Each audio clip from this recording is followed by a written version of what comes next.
Hey, this is a brief introduction to the RIO seat of the F-14 in DCS. I'm gonna show you how to do a couple of basic things. I won't be going into the details of the various radar modes, ranges and stuff like that, because all these data are available on the manual and are very well explained there.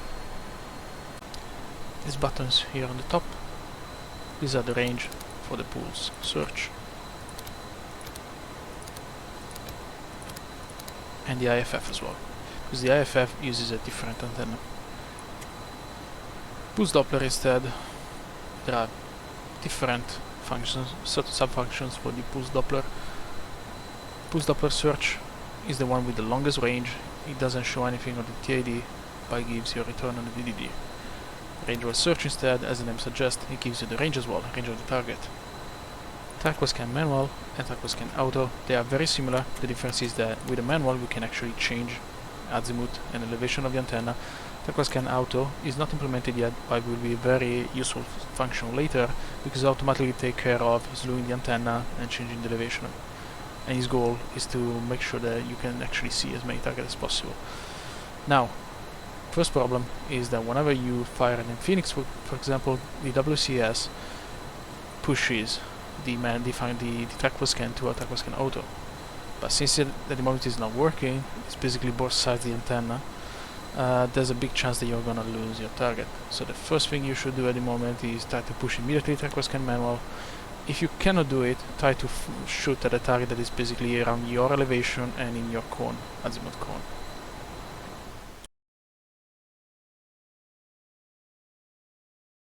Let's do now something a bit more practical. Let's adjust the range. This is the waypoint, the S set, this is our current heading, although the active pose is on. Let's start playing with the radar. So, pulse search, range-wise search, TWS scan. We're gonna see these three modes. TWS scan manual, as you can see, shows nothing at the moment. Why? Because as I said, this is the mode with the farthest range, then the range-wise search, and then the TWS scan. In fact, if we switch to range-wise search, still nothing, but if we push to Pulse Doppler search, we have something on the DDD. Let's now take the bars to 1 and the azimuth scan at plus minus 40 degrees, total 80. The antenna is still at 0. We are in Pulse Doppler search, just for the sake of testing. Pulse search, 200 miles, shows nothing. Quick tip: when you use the pulse search, I normally increase the gain, take down the arrays a bit, because it shows a bit better targets. Now, back to Pulse Doppler. I'm gonna speed up the time a bit, and at some point, there you are, you should see the target popping up. But in TWS scan it doesn't show yet. Okay, it's coming right now. Now, as you can see, there are two targets on our TID. One has just disappeared, and we'll get to it later. So what do we do? What can we do now? We click on the end control unit, click on the target, and you can see some data here on the top. This is the altitude of the target. This is the range. Then you have perig, magnetic course, etc. I'm paused at the moment because I want to show you something. So one of the biggest issues that I had when I started playing in the RIO seat was actually looking and finding a target, especially when the data comes from the Datalink. There is no Datalink here at the moment. We will introduce it later. But the Datalink actually gives you the distance and the elevation of a target, also the IFF. So you can actually know, you have a general idea what the target is. Problem is you can't fire to a Datalink target, you need to lock it yourself. So in order to solve the issue, I wrote a small model. Let's pause, put a keyboard, that is. So by using this model, I'm still testing it, we should be able to find the target depending on the altitude and the elevation and the distance. So we can sort of imagine the distance. Theoretically, Datalink should give you the distance, but in this case it's 20, 40, 60, 80, let's say 75-ish. So on this column, The second target, the lowest one, was 15,000 feet lower than us, so delta 15,000 is lower than us. So if we theoretically, if we put the antenna minus 1.9 degrees, around -2 degrees, we should be able to see it. Just for the sake of this experiment, I set the bus to 1. This should give us the less tolerance, and I mean range search. Otherwise, TWS scan we cannot set 1 bar. So let's see what happens.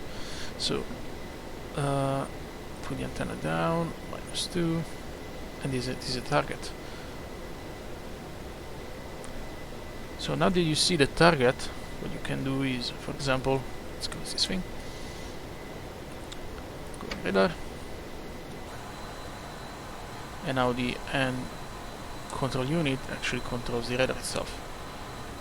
Set it there, them.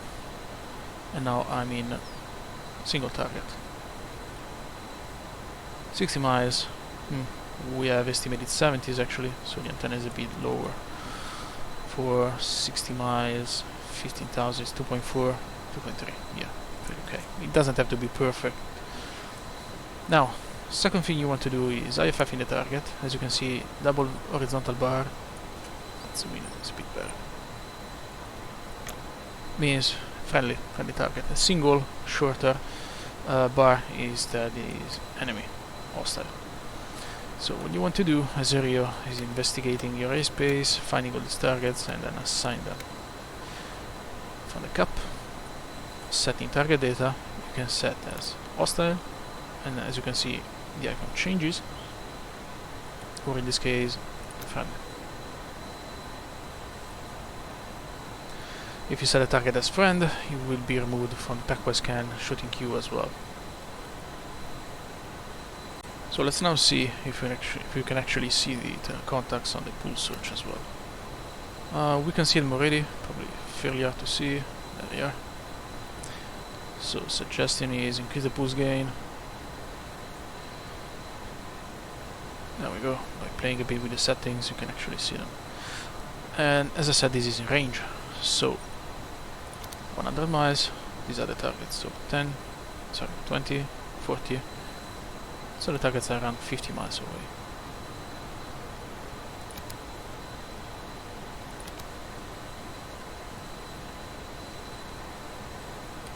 Again, pulse search doesn't show anything in the TAD.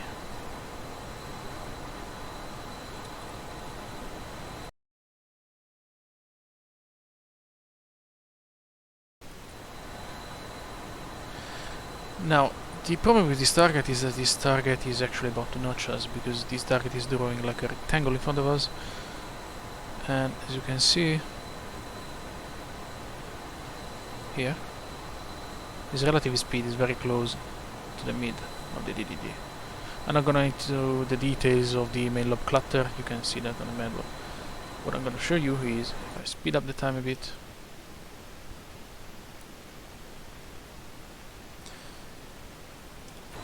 and it's gone.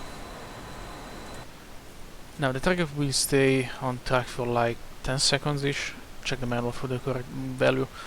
This button here, TDI track hold, allows the track to stay on the TD for a couple of minutes-ish, if I remember correctly.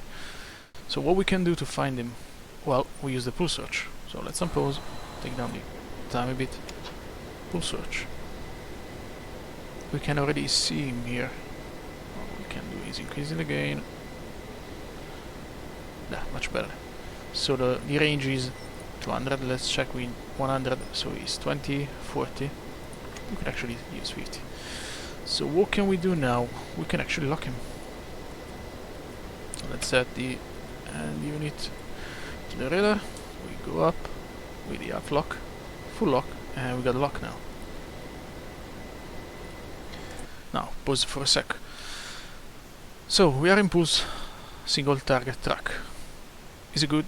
But it's also bad. It's bad because we can't fire the phoenixes, and with this mode we need a TWS scan to fire the phoenixes, unless we set them as active by using the switch down here.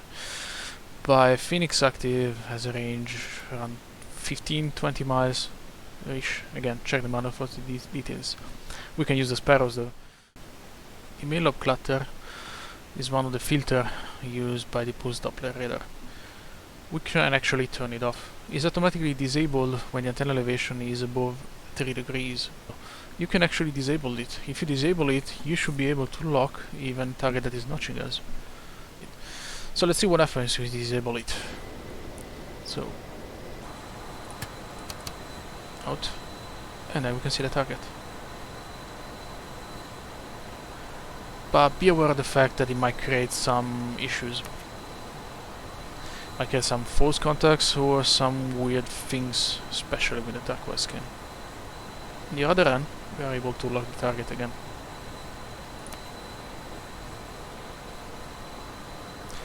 So this is another solution, another neat trick that the RIO have.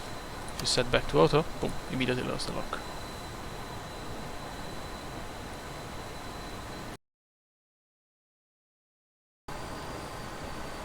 At the moment we have the E2C AOX, and what we need to do is setting the correct frequency. So the 3 in the beginning matches these 3, so it's 077 basically. 077. There is another switch here. I don't have the TRIR enabled, so you can't actually see it properly. But it should be fully forward, so this way. Now we are tuned on the frequency of the data link, and we should receive some of the details. For example, this target here. So as you can see, this is an hostile, and the symbol is inverted. Why is it inverted? Inverted because it's coming from the data link. It's not something that we have actually set in our cap. Now, what can we do with this target? We can hook it up, and we see the range 93, and the elevation, the altitude, sorry, 25, inches 25. So it's 20 feet, 20,000 feet higher than us. Let's do the old routine anyway. So as you can see, it's different, the AFF. Let's do a bit more.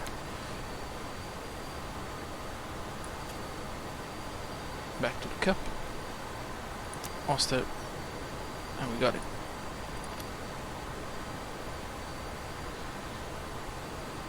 So as you can see, Datalink, the target that you overlap.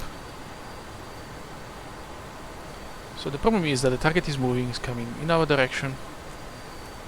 So we have to adjust the antenna unless we go in a single target, since turquoise scan is not implemented yet. So 65 miles, 20,000. We should put in 2.9. So why we haven't lost the target yet is because we are set to 2 bars. There. So 65 miles is way too far for Fox 3, although we have a trigger at the moment. Especially because we are so lower than the target itself. We can try maybe at 40 miles. The target is an Antonov, so it's fairly big, and the only problem is how much energy I think we'll have. So if I had a pilot, I could tell him to climb. Let's see if we can do that. Oh, we actually can do that. Yeah, let's go. Okay, let's pause for a sec. As you can see, the symbology now is different. Check the manual for all the details here.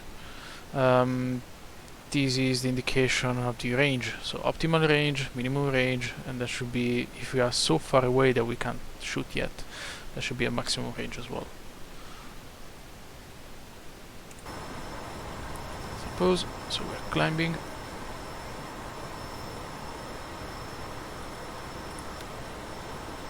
Let's focus on the target.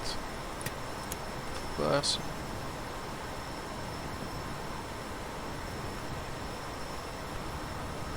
There's a chance that we might lose the target unless we fix the antenna elevation.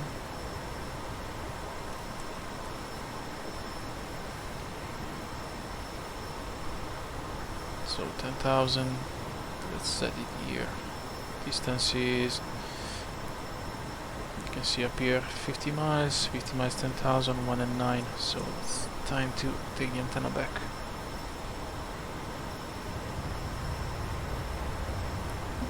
And now we have a firing solution. Why? Because this... come on. Okay. This thing is the optimal range. We are in the optimal range for a solution.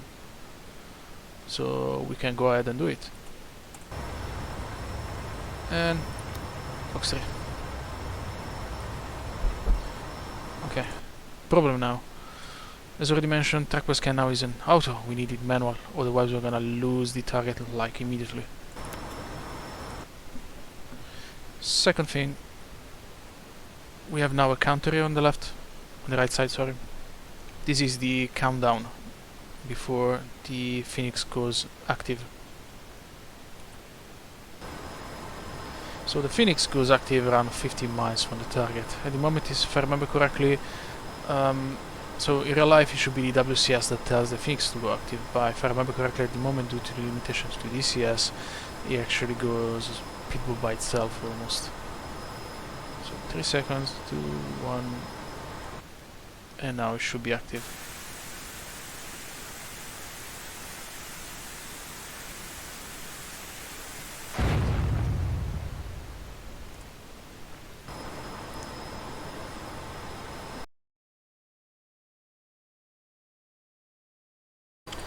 Okay, similar scenario. We have a target from the Datalink. There he is. He's coming in our direction, but the problem is that he's notching us. Range was scan. At the moment he's not notching us already. As you can see from the Datalink, he's in our radar as well. So the point is showing how to lock the target, impulse search, and fire a Sparrow.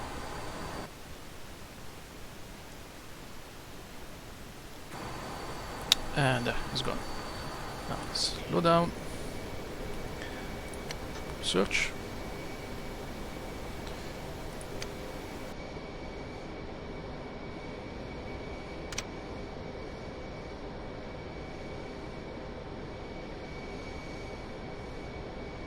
Okay. Now on top of the normal data that we have, we also have this IR lock, meaning the TCS is actually looking at the target. There it is. You can actually zoom in a bit better.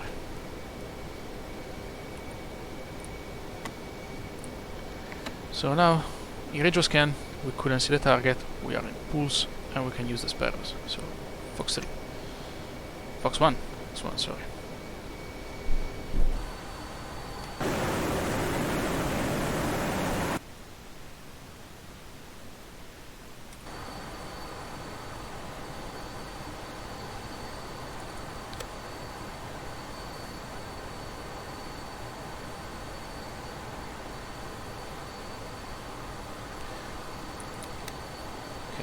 Target has gone beyond the limits of the TCS, but I missed it anyway.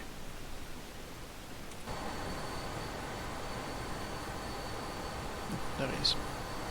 So that was just a quick test to show how we can actually defeat the notching by using the pulse search.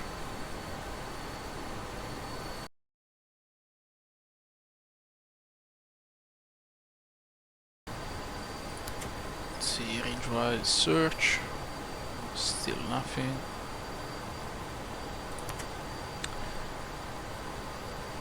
Back to PD search. We are Angels 20 at the moment, which is not really high. Okay, there they are. So we can estimate the range from here. So it's 2, 4, 6, etc. Is more than one. As we see for the DDD, and now we have visual confirmation of it. The 3 tell us the altitude, so this should be between 25 and 35,000. See if TWS scan works.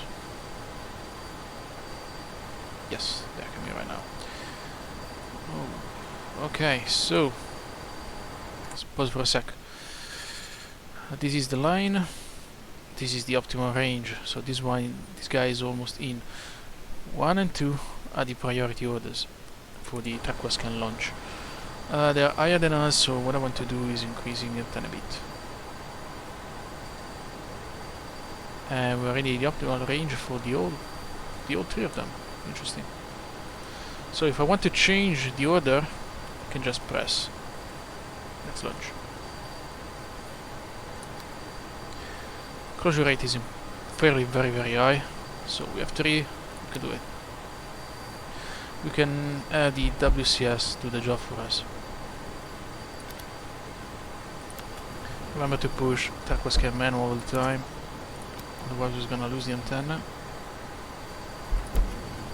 Which is incredibly annoying, because there's a chance that we lose all the phoenixes. Although the altitude is fairly close at the moment, so it shouldn't be too much of a problem. We lost one. We probably lost one already. So this is the countdown for the Phoenix to go active, as we have seen already. We still have one Phoenix. We can probably drop it on the last guy. Yeah, why not?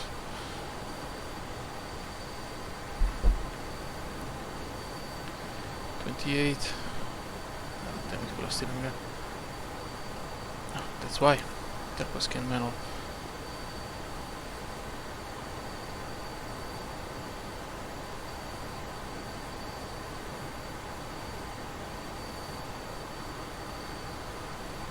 So range for the closest 41 miles, 30 seconds for the Phoenix. So this is the closest.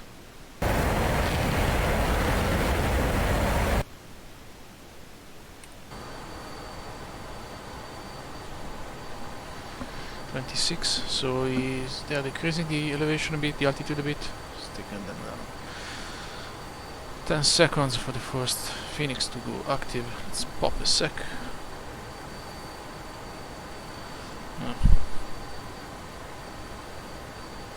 We lost the closest, but by this time probably the Phoenix is gone active. Or at least we hope so.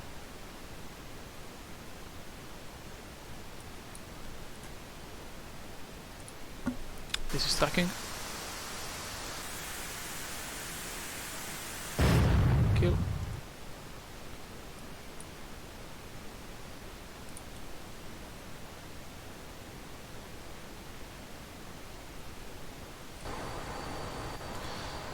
Okay, we're out of Phoenixes. Okay, we're on. Yeah, no worries. Now, we're back. So we need to find the closest now. I wish I had a pilot actually. There he is.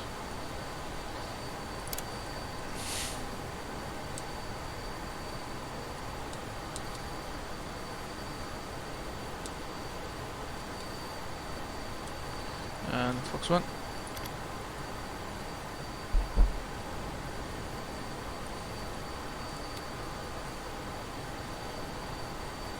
Nice. Yep. All of them are dead. Yeah, a bit sloppy, but unfortunately I don't have the pilot, so, you know, implementing real tactics or something a bit more dynamic like cranking or at least, or adjusting the elevation is kind of complicated. But this should give you a decent idea, first look at how the things are done in the backseat. Hopefully you enjoyed it. Feel free to provide any feedback, questions or anything else. Thanks for watching.